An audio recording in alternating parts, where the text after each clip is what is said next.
ವಚನ ಜಾತ್ರೆ. ಆ ಒಂದು ವಚನ ಜಾತ್ರೆ ಅಂತಂದ್ರ ಎಲ್ಲಕ್ಕಿಂತ ಬೇರೆ ಬೇರೆ ನೋಡ್ತೀವಿ.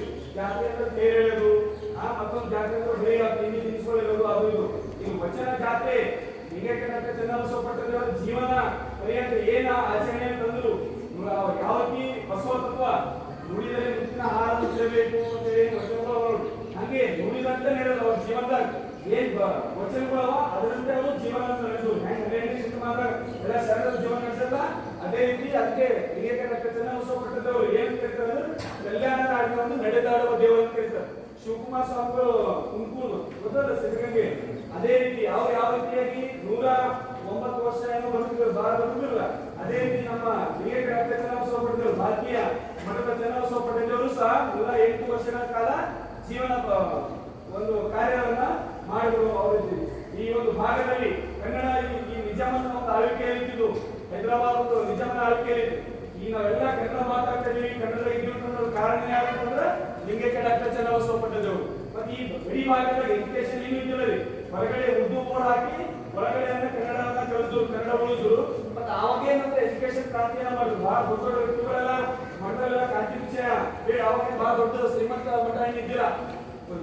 ಏನ್ ಖುದ್ದು ಅಪ್ಪವ್ರು ಏನ್ ಮಾಡ್ತೀರ ಅಂತಂದ್ರ ಕ್ರಾಂತಿ ವಿಷಯವನ್ನ ಬೇಡಿ ಎಲ್ಲ ಮಂದಿ ಹೋಗಿ ಏನ್ ರೊಟ್ಟಿ ಅನ್ನ ಏನ್ ಕೊಟ್ಟರ ತಗೊಂಡ್ಬಂದ್ರೆ ಆ ವಿದ್ಯಾರ್ಥಿಗಳಿಗೆಲ್ಲ ಕೊಟ್ಟು ಊಟ ಕೊಟ್ಟು ಸ್ಕೂಲನ್ನ ನಡೆದು ಈ ರೀತಿ ಎಲ್ಲ ಕಷ್ಟಪಟ್ಟು ಈ ಭಾಗ ಇಷ್ಟೊಂದು ಸಮೃದ್ಧವಾಗಿ ಒಳ್ಳೆ ಎಜುಕೇಶನ್ ಆಗಿರ್ಬೋದು, ಒಳ್ಳೆ ನಾಡ ನುಡಿಯೆಲ್ಲ ಆಗಿರ್ಬೋದು, ಅದಕ್ಕೆಲ್ಲ ಕಾರಣನೇ ಲಿಂಗೈಕ್ಯ ಚನ್ನಬಸವ ಪಟ್ಟದೇವರನ್ನ.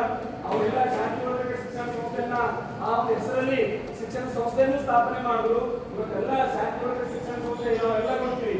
ಭಾರತೀಯರ ಏನ್ BKI ಕಾಲೇಜ್ ನೋಡಿ, ಇಂಜಿನಿಯರಿಂಗ್ ಕಾಲೇಜ್, CB ಕಾಲೇಜು, ಬೀದರ್ನಲ್ಲಿ ಬಸ್ಟ್ಯಾಂಡ್ ಹತ್ರ ಅಕ್ಮಲೇವಿ ಕಾಲೇಜ್ ಅಂತ ನೋಡ್ರಿ, ಅದು ಆಗಿರ್ಬೋದು. ಕಮಲ್ನಗರ ಅಕ್ಮಲೇವಿ ಶಾಂತಿವರ್ಧಕ ಎಜುಕೇಶನ್ ಸೊಸೈಟಿ ಆಗಿರ್ಬೋದು. ಇವೆಲ್ಲ ಯಾರು ಲಿಂಗೈಕ್ಯ ಚನ್ನಬಸವ ಪಟ್ಟದೇವರು ಸ್ಥಾಪನೆ ಮಾಡಿದ್ದೆ. ಆಮೇಲೆ ಏನಂದ್ರೆ ಡಾಕ್ಟರ್ ಬಸವಲಿಂಗ ಪಟ್ಟದೇವರು ಹೇಮಂತ ಸಂಸ್ಥಾನ ವಿದ್ಯಾಪೀಠ ಟ್ರಸ್ಟ್ ಅಂತ ಸ್ಟಾರ್ಟ್ ಮಾಡಿ ಈ ಗುರುಕುಲ ಅದು ಇದು ರೈತಕುಲ ಸ್ಟಾರ್ಟ್ ಮಾಡಿದ್ರು. ಬಟ್ ಲಿಂಗೈಕ್ಯ ಚನ್ನಬಸವ ಪಟ್ಟದೇವರು ಬಹಳ ವರ್ಷಗಳ ಕಾಲ ಹಿಂದೆ ಎಲ್ಲ ಶಿಕ್ಷಣ ಕ್ರಾಂತಿಯನ್ನ ಮಾಡಿದ್ರು. ಆಮೇಲೆ ಬಸವ ತತ್ವವನ್ನ ಉಳಿವಿಗಾಗಿ ಏನ್ ಮಾಡಿದ್ರು, ಬರೀ ನಾವು ಬಸವ ತತ್ವ ಬೋಧಿಸಿದ್ರೆ ನಮ್ಗೆ ಯಾರು ಕೇಳಲ್ಲ. ಎಜುಕೇಶನ್ ಮಕ್ಕಳಿಗೆಲ್ಲ ಒಳ್ಳೆ ಎಜುಕೇಶನ್ ಕೊಟ್ಟ ಆ ಎಜುಕೇಶನ್ ಮಕ್ಕಳು ಏನ್ ಮಾಡ್ತಾರೆ ಅಂದ್ರೆ ಯಾವ್ದು ಒಳ್ಳೇದು ಯಾವ್ದು ಕೆಟ್ಟದ್ದು ತಿಳ್ಕೊತಾರ ಅಂತ ಹೇಳ್ಕೊಂಡು ಎಜುಕೇಶನ್ಗೆ ಹೆಚ್ಚು ಪ್ರಿಯಾರಿಟಿ ಕೊಟ್ಟರು. ಅದರಂತೆ ಎಲ್ಲ ಒಂದು ಈ ಜಾತಿ ನಿರ್ಮೂಲನೆ ಎಲ್ಲ ಈಗ ಹೆಂಗ 12ನೇ ಶತಮಾನದಲ್ಲೂ ಬಸವಣ್ಣನವರು ಆಗಿರ್ಬೋದು, ಆಮೇಲೆ ಡಾಕ್ಟರ್ BR ಅಂಬೇಡ್ಕರ್ ಆಗಿರ್ಬೋದು, ಜಾತಿ ನಿರ್ಮೂಲನೆಗಾಗಿ ಹೋರಾಡಿದ್ರು. ಲಿಂಗೈಕ್ಯ ಚನ್ನಬಸವ ಪಟ್ಟದೇವರು ಸಹ ಅದಕ್ಕೆ ಹೋರಾಡಿದ್ರು. ಈ ಸ್ತ್ರೀ ಸ್ವಾತಂತ್ರ್ಯ ಆಗಿರ್ಬೋದು, ಜಾತಿ ನಿರ್ಮೂಲನೆ, ಅಸ್ಪೃಶ್ಯತೆ, ಇವರೆಲ್ಲ ಕೀಳು ಜಾತಿಯವರ ಅಂತಂದ್ರೆ ಅವರಿಗೆ ಬಾವಿಗೆ ನೀರು ತರಲಿಕ್ಕೆ ಬರ್ಕೊತಾ ಇದ್ದಿಲ್ಲ. ಅದಕ್ಕೆಲ್ಲ ಹೋರಾಡಿ ಮಾಡೋದು ಅಂತಂದ್ರೆ ನಾವೆಲ್ಲರೂ ಒಂದೇ ಬಸವ ಧರ್ಮಿ ಅಂತಂದ್ರೆ ಎಲ್ಲ ಮುಂದೆ ಇರ್ಬೋದು, ಸಮಗಾರ ಹಳೆ ಇರ್ಬೋದು, ಮೈವಾಳ ಮಾಚಿದೇವ ಇರ್ಬೋದು, ಪ್ರತಿಯೊಬ್ಬ ನೂಲಿಯ ಚೆನ್ನಯ್ಯ, ಮಾದಾರ ಚೆನ್ನಯ್ಯ, ಎಲ್ಲರೂ ಏನಂದ್ರೆ ಎಲ್ಲ ಧರ್ಮಗಳು ಏನಂತಂದ್ರೆ ಅದು ತಳಹದಿ ಯಾವ್ದಂತಂದ್ರೆ ಬಸವ ತತ್ವ, ಬಸವ ಧರ್ಮ. ಈಗ ನೋಡ್ತಾರೆ ನಾವು ಅವ್ರು ಬೇರೆ ಕಾಷ್ಟವರ, ಈ ಕಾಷ್ಟವರ, ಕುರುಬರ, ಅವರ ಇವರ ಯಾವಿಲ್ಲ. ಈ ಬಸವ ತತ್ವ ಮಾನವ ಜಾತಿ ಒಂದೇ ಧರ್ಮ ಅಂತ ಹೇಳಿ ಬಸವನವರು. ಹಂಗೆ ಲಿಂಗೈಕ್ಯ ಚನ್ನಬಸವ ಪಟ್ಟದೇವರು ಏನ್ ಮಾಡ್ತಂದ್ರೆ ಬಸವಣ್ಣನವರು ಯಾವ ರೀತಿ ಹೇಳಿದ್ರು ಅದೇ ರೀತಿ ಬದುಕಿ ಬಾಳಿ ನಮಗೆಲ್ಲರಿಗೂ ಸಹ ಅದೇ ಮಾರ್ಗದರ್ಶನವನ್ನು ಕೊಟ್ಟು ಎಲ್ಲ ಬಸವ ತತ್ವ ಅಂತಂದ್ರಿಂದ ಎಲ್ಲಾ ಧರ್ಮೀಯರು, ಎಲ್ಲಾ ಜಾತಿಯರಿಂದ ಎಲ್ಲರೂ ನಾವೆಲ್ಲ ಒಂದೇ. ಜಾತಿ ಯಾವ್ದು ಅಂತಂದ್ರೆ ಒಂದು ಗಂಡು ಜಾತಿ ಮತ್ತೊಂದು ಹೆಣ್ಣು ಜಾತಿ, ಅದ್ರ ಬಿಟ್ಟು ಬೇರೆ ಜಾತಿ ಯಾವ್ದು ಅದೆಲ್ಲ ನಾವು ಸೃಷ್ಟಿ ಮಾಡ್ಕೊಂಡಿದ್ದು. ಹಾಗಾಗಿ ಲಿಂಗೈಕ್ಯ ಚನ್ನಬಸವ ಪಟ್ಟದೇವರು ಇವತ್ತಲ್ಲಿ ಆಶ್ರಮದಲ್ಲೆಲ್ಲ ಬಹಳ ಹಿರಿಯ ಸಾಹಿತಿಗಳೆಲ್ಲ ಬರ್ತಾರ, ಆಮೇಲೆಲ್ಲ ವಿದ್ವಾಂಸರು ಬರ್ತಾರೆ. ಎಲ್ಲ ಏನಂತಂದ್ರೆ ಈ ಚರ್ಚೆ ಆಗ್ತದೆ ವಚನ ಜಾತಿ ಅಂತಂದ್ರೆ ಏನು 12ನೇ ಶತಮಾನದಲ್ಲ ಕಸ ಹೊಡೆಯಲು ಸಹ ವಚನ ಬರೋದು. ಅವರು ಈ ಕಡಿ ಕಡೆಯವರು ಸಹ ವಚನ ಬರೋದು ಅಂತಂದ್ರೆ ಕಡಿ ಕಡೆಯವರು ಈ ಸಪೋಸ್ ಕಡಿ ಕಡೆಯವರು ಅವರು ಕಾಶ್ಮೀರ ಅರಸರು ಅವರೆಲ್ಲ ಆವಾಗ ಹೆಂಗ್ ಮಾಡ್ತಾರೆ, ಕಾಶ್ಮೀರ ಮೊಳಿಗೆ ಮಾರಿ ಅಂತ ಹೇಳ್ತಾರೆ. ಕಾಶ್ಮೀರ ಶಂಕರ ದೇವ ಏನಂತ ಅವ್ರ ಹೆಸರು. ಅವರೆಲ್ಲ ಇಲ್ಲಿ ಬಸವ ತತ್ವ ಬಸವ ಕಲ್ಯಾಣ ನೋಡ್ಕೊಂಡು ಇದೆಲ್ಲ ಏನಿಲ್ಲಪ್ಪ ಅಂತಂದ್ರೆ ಆ ರಾಜಮುಖನೆಲ್ಲ ಬಿಟ್ಟು ಬುದ್ಧ ಸ್ನೇಹಿತರೊಂದಿಗೆ ವಾಯುವ್ಯಾರ ಬಂದಾಗೆಲ್ಲ ಹೊರಗಿನ ಪ್ರಪಂಚವನ್ನು ನೋಡಿ ತನ್ನ ಎಲ್ಲ ರಾಜಮುಖನನ್ನು ಬಿಟ್ಟು ಏನಾದ್ರು ಬೋಧನವನ್ನು ಸ್ಥಾಪನೆ ಮಾಡಿ ಒಂದು ಸನ್ಯಾಸವನ್ನು ಸ್ವೀಕಾರ ಮಾಡಿ. ಅದೇ ರೀತಿ ಹೋಳಿಗೆ ಮಾದರಿ ಆಗಿರ್ಬೋದು, ಎಲ್ಲಾ ಶರಣರು ಏನ್ ಮಾಡೋದು ಎಲ್ಲರೂ ಬಸವ ಕಲ್ಯಾಣ ಅನ್ನೋದು. ಅವಾಗ 12ನೇ ಶತಮಾನ ಮೊದಲ ಜಗತ್ತಿನ ಮೊದಲ ಪಾರ್ಲಿಮೆಂಟ್ ಅಂದ್ರೆ ಅದು ಅನುಭವ ಮಂಟಪ, ಅದು ಪರಿಕಲ್ಪನೆ. ಎಲ್ಲ ಪಾರ್ಲಿಮೆಂಟ್ ಎಲ್ಲ ಸ್ಥಾಪನೆ ಮಾಡ್ತಾರ, ಈ ಪ್ರಜಾಪ್ರಭುತ್ವ ಎಲ್ಲ ಸ್ಥಾಪನೆ ಮಾಡ್ತಾರ. ಅದಕ್ಕೆಲ್ಲ ಮೂಲ ತಳಹದಿ ಯಾವ್ದು ಅಂತಂದ್ರೆ ಬಸವಣ್ಣನವರು 12ನೇ ಶತಮಾನದಲ್ಲಿ ಏನು ಬಸವಣ್ಣನವರು ಹಾಕೊಡ್ತಾರ ಆ ಬಸವ ತತ್ವ ತಳಹದಿ ಇಲ್ಲ. ಅವೆಲ್ಲ ಅನುಭವ ಮಂಟಪ ಹಾಗೆ ಪಾರ್ಲಿಮೆಂಟ್ ಸ್ಟಾರ್ಟ್ ಮಾಡ್ಯಾರ. ಇವರಿಂದ ಈಗಿನ ಪಾರ್ಲಿಮೆಂಟ್ ಎಲ್ಲ ಸ್ಟಾರ್ಟ್ ಮಾಡಿಲ್ಲ ಹೇಳ್ತಾರ.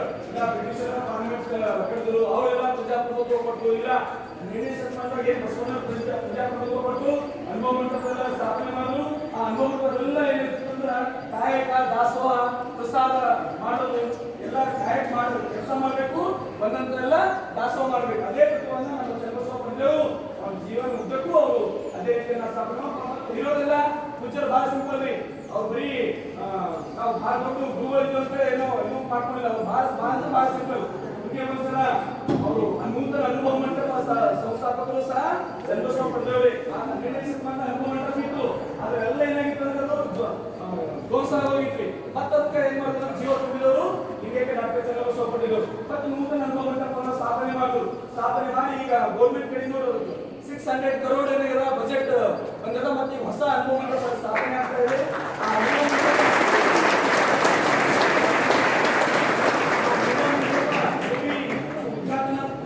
ಪ್ರಧಾನಮಂತ್ರಿ ನರೇಂದ್ರ ಮೋದಿ ಅವರು ಬರಬಹುದು ಅಷ್ಟು ದೊಡ್ಡ ಪ್ರಮಾಣದಲ್ಲಿ ಆ ಅನುಭವ ಮಂಟಪವನ್ನು ನಿರ್ಮಾಣ ಮಾಡ್ತಾರೆ. ಯಾಕಂದ್ರೆ ನೀವು ನೋಡ್ಬೋದು ಪ್ರಧಾನಮಂತ್ರಿ ನರೇಂದ್ರ ಮೋದಿ ಅವರು ಬಾರ್ ಅವರು ಯಾವಾಗ ಈ ಕಡೆ ಕರ್ನಾಟಕ ಬಂದ್ರಂದ್ರ ಅವ್ರ ಭಾಷಣದಾಗ ಹೇಳ್ತಾರೆ. ಏನ್ ಹೇಳ್ತಾರೆ, ಒಂದು ಬಸವೇಶ್ವರ ಹೆಸರು ತಗೋತಾರೆ, ಮತ್ತೊಂದು ಅನುಭವ ಮಂಟಪ ಹೆಸರು ತಗೋತಾರೆ. ಅಂದ್ರೆ ಅದ್ರ ಬಗ್ಗೆ ಅವರಿಗೆ ಎಲ್ಲ ತಿಳ್ಕೊಂಡು ಅವರು ಸಹ ಪ್ರಧಾನಮಂತ್ರಿಗಳು. ಹಾಗೆ ಹೀಗೆ ಡಾಕ್ಟರ್ ಚನ್ನಬಸವ ಪಂಡಿತರು ಸ್ವತಃ ಕಲ್ಲು ಮಣ್ಣಿನ ಹೊತ್ತಿ ಆ ಅನುಭವ ಮಂಟಪವನ್ನು ಕಟ್ಟರು. ಹೀಗೆ ಎಲ್ಲ ಕಲ್ಲು ಮಣ್ಣಿನ ಹೊತ್ತಿ ಎಲ್ಲ ಸಿಮೆಂಟ್ ಬುಟ್ಟಿ ಎಲ್ಲ ಮಾಡಿದ್ರು ಅಂತ ಹೀಗೆ ಯಾರೋ ಒಬ್ಬ ದೊಡ್ಡ ಅಕ್ಷರ ಬಂದರು. ಈಗೆಲ್ಲ ಸಮಾಜ ಕಾರ್ಯ ಮಾಡ್ತಾರೆ, ಬಹಳ ದೊಡ್ಡ ವ್ಯಕ್ತಿ ಅಲ್ಲ, ಅವ್ರು ಭೇಟಿ ಬರೋದಂತ ಬಂದರಂತ ಪರಿಸರದಲ್ಲಿ ಕೆಲಸ ಮಾಡ್ತಾರೆ. ಎಲ್ಲ ಸಿಮೆಂಟ್ ತಿನ್ನೋದು, ಬುಟ್ಟಿ ತುಂಬಿಕೊಂಡು ಒಯ್ದು ಹಾಕೋದು ಅವ್ರಿಗೆ ಬಂದು ಕೇಳ್ಬಂತವ್ರು. ಇಲ್ಲಿ ಚನ್ನಬಸವ ಪಂಡಿತರು ಅಂತಾರಲ್ಲ, ಸ್ವಾಮಿಗಳು ಅಂತ ಹೇಳಲ್ಲ, ಅವ್ರು ಬರ್ತಾರೆ ನೀವು ಟೂರ್ ಅಂತ ಹೇಳಿದ್ರಂತ ಅವರೇ ಹೊರಗೆ ಹೋಗಿ ಬೇಕಾದಂತ ತಗೊಂಡು ಇದಕ್ಕೆ ಹಚ್ಕೊಂಡು ಬಂದ್ರು ಅಂತ ಹೇಳಿದ್ರು. ಅದೇ ಗುರುಗಳೇ ನೀವೇ ಎಷ್ಟು ಸಿಂಪಲ್ ಇದೆ ಅಂತ ಹೇಳಿ ಭಾಳ ಆಶ್ಚರ್ಯ ಪಟ್ಟರು. ಅಂದ್ರೆ ಭಾಳ ಸಿಂಪಲ್ ನಡೆಯಂಗಿ ಅವ್ರು ಇರೋದು ಎಲ್ಲ ಭಾಳ ಸಿಂಪಲ್ ಆಗಿದ್ರು. ಹಂಗೆ ಬಸವ ತತ್ವವನ್ನು ಅವ್ರ ಜೀವನದುದ್ದಕ್ಕೂ ಪ್ರಚಾರ ಮಾಡಿದ್ರು. ಈ ರೀತಿಯಾಗಿ ನಾವೆಲ್ಲ ಕನ್ನಡದಲ್ಲಿ ಇರ್ತಂದ್ರ ಅದಕ್ಕೆ ಮೂಲ ಕಾರಣನೇ ಹೀಗೆ ಚನ್ನಬಸವ ಪಂಡಿತರು. ಯಾಕಂದ್ರೆ